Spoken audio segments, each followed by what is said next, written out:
Hey yo, hey yo, hey yo, hey yo! What's going on, people? I'm sitting out here with Ayanda. She's a very good friend of mine. Ayanda, introduce yourself, please. Tell the people what you do. Tell the people who you are, where you live, what you like, what you don't like. My name is Ayanda, Yeah. and I am a coach. I'm a life coach, Woo! and I'm also an educator Mm-hmm. and an entrepreneur. Yes, girl. Where can we find you, Ayanda? On what platforms can we find you? You can find me on Facebook, Ayanda's World, and you can follow me. And I have very interesting conversations there.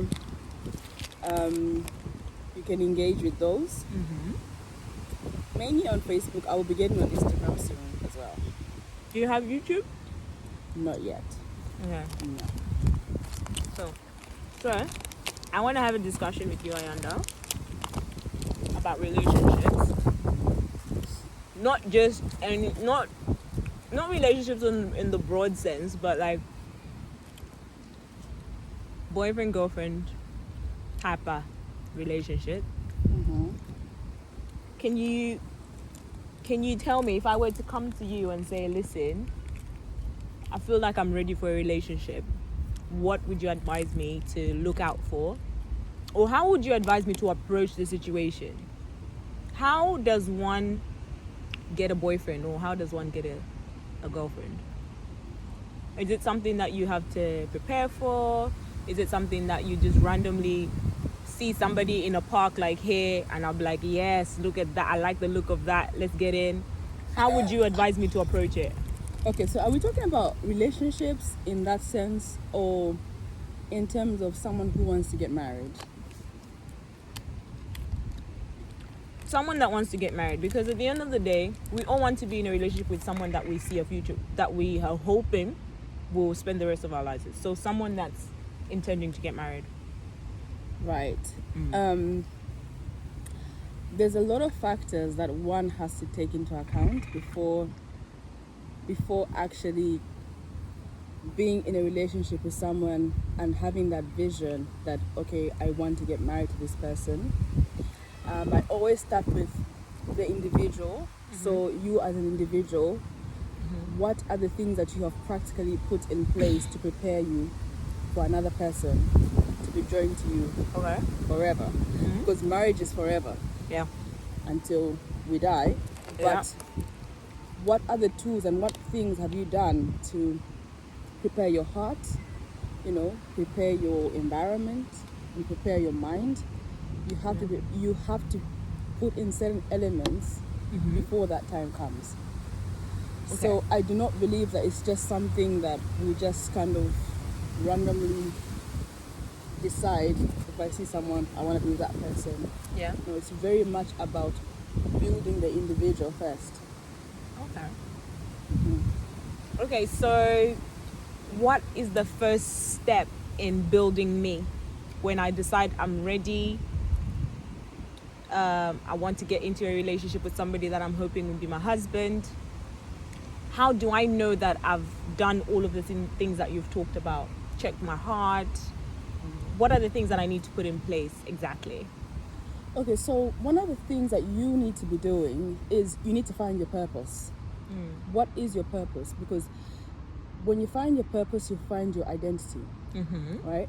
So what is Ayanda called to do? Ayanda's called to do code to education, code to business, right? I need to be engaging with those things. Okay. And then that gives me an identity. I know myself, I know who I am in God, and I know why He put me on earth. That way, I don't have to find my purpose in another person. Okay. Because most people get into relationships, and they get into wrong relationships because they're trying to find their purpose, but they feel their purpose is in someone else, or it's vested in that relationship. So Right. that relationship becomes their whole world, Okay. and it's not supposed to be like that. Okay. So one of the things is, what is your purpose here on earth? What are you called to do? What difference are you meant to bring to the world. That is something you should be engaging with your whole heart and just pushing through.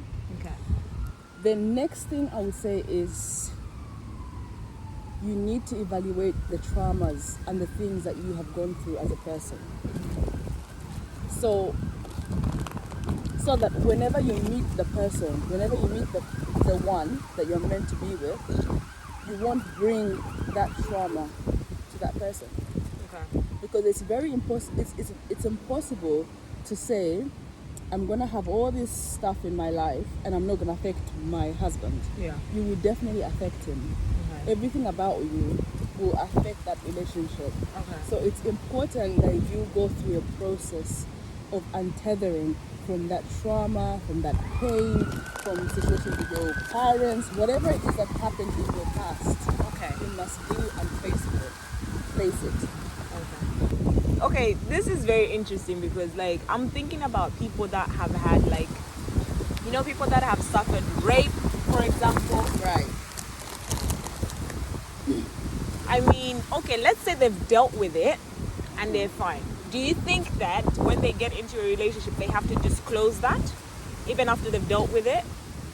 Or do they have, I mean, is it important that they disclose their past to their boyfriend or girlfriend? I think it's important to some extent for your partner to know what things you've been through. It's all part of vulnerability. And that's something really huge for women, that we need to be vulnerable with our partners. So being secretive about your past doesn't help the relationship, because what the husband or the partner will be seeing are just fruits of your past, but they won't be able to understand what happened. Like, they won't connect the dots. So it's very important to come into a relationship, and I guess you have to be wise about it. On how you disclose some things, right? But they do have to know to some extent what you've been through, and it's important for them to understand you and understand how, you know, maybe the way you are acting is because of a certain event, or maybe there's some more healing that you need to do. That understanding is needed in a relationship. Okay, so going back to, you said that one has to understand their purpose, right? Yes. Going back to that. Okay, if I understand my purpose now, but I'm not yet fully living in it, does that mean that I can't be in a relationship because I'm not fully living in my purpose? No, I'm not saying that. This journey of finding your purpose is not something that is done in one day or one week or 1 year. You know, it's sort of like a lifetime project. But all you have to do is be on the path. You know, at least you're on the path, and you know, okay, I'm called to do this, I'm called to do that. These are my passions, these are my hobbies, and you are actually engaging in those things. So you're keeping yourself busy, and it's all part of loving yourself as well. That engagement is also part of knowing yourself, being aware of yourself, and loving yourself, being content with yourself, so that when the person comes, he's just helping to complete the puzzle. And you're not fully dependent on that person. You are being led by God, and you're being led to the things that He has called you to do. Okay. So how then, a lot of people ask this. People ask this all the time. How do you know when you found the one? Everybody asks this. How do you know? Right, so I think this is the issue I was kind of battling with, is how do you know this is the one? People do go with this concept of being compatible, and you can be compatible with so many other people, right? True. You can be compatible with, I don't know, 1 million people, but it doesn't mean that that person is the one. Is your person. So I feel like this journey, there is no blanket theory that I can say, like, oh, you're gonna know this is the one. I've heard different people's different stories, and everyone has had a different experience of how they found their husband. You know, one person, I heard this story. This woman was gonna get married to a certain man, and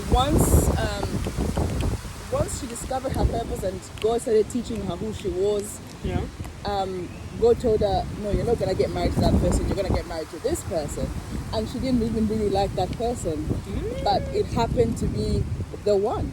And you can tell it's all evident because she's lived out her destiny, and they've done destiny together, and it worked out.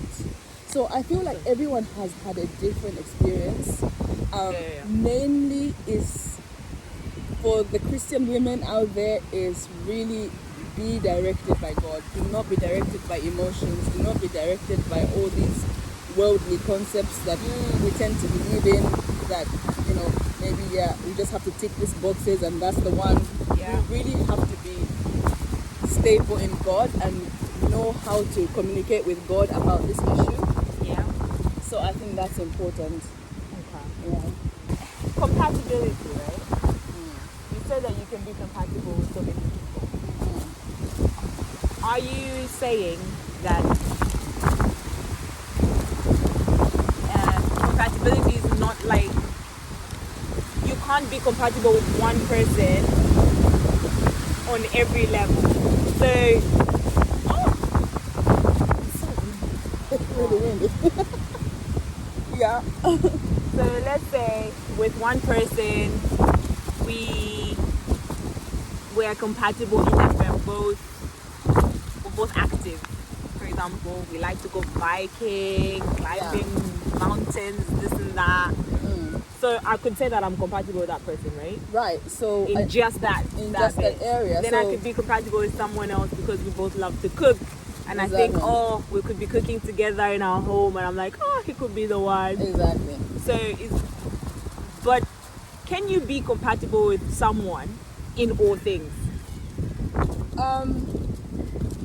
I'm not sure if you can be compatible in all things, to be honest, because we are also created to be different.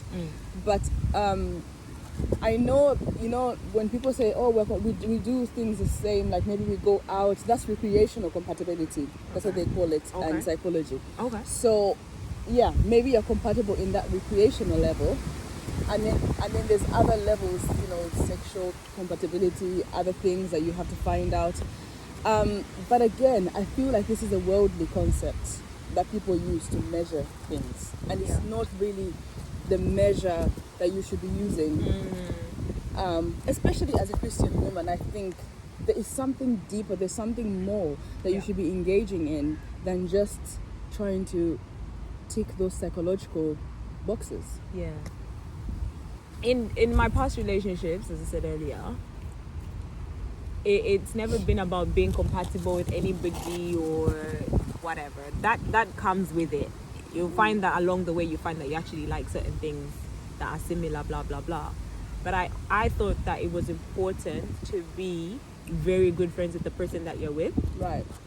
Would you say that's a healthy base on gauging whether to be with somebody or not? I mean, friendship is important, right? Yeah. Friendship is very important, definitely. But again, people can end up being friends with so many males, and again, that's not healthy as a lady who's waiting upon marriage. Okay. So it all goes back to God. It all goes back to your relationship with God. You know, what is He directing you to do? Who is He showing you is the one? Who is the one for you?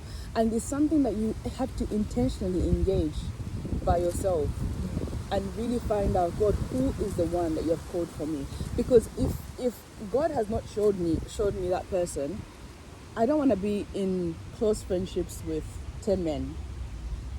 It's not healthy for me as a lady, because I will be spiritually attaching myself to those people. Okay, let's define this friendship that we're talking about with guys.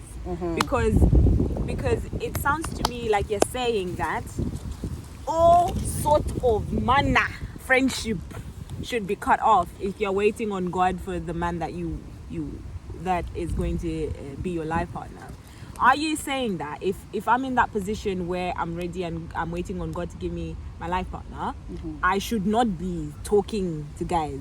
Like, I should not, like, literally, hi, goodbye, and that's it. Like I can't sit down and have a conversation with guy friends. Okay, this is what I'm saying, right? I'm not saying this as an absolute rule. Yeah. This is not a rule. This is something advisory, and this is something that's worked for me because as a life coach, I deal with a lot of healing issues, and I see things in the spirit that really can damage.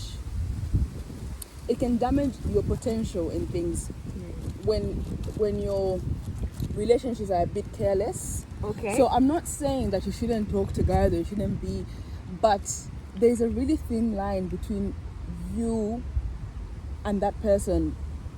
There's a thin line between how can I put it? That place of getting into feelings and catching feelings is very, very, it's very thin. It's not something that people say we can avoid. Yeah, and we're human. We can catch feelings. Exactly.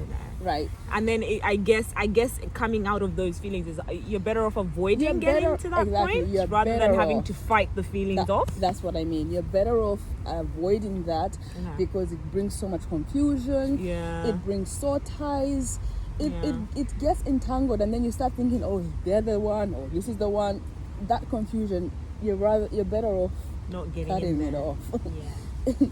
Especially if you're just on a journey, like, okay, Lord, this is my season. I want to get married. I want to get focused, and that's the focus you want to have. Yeah. I would advise.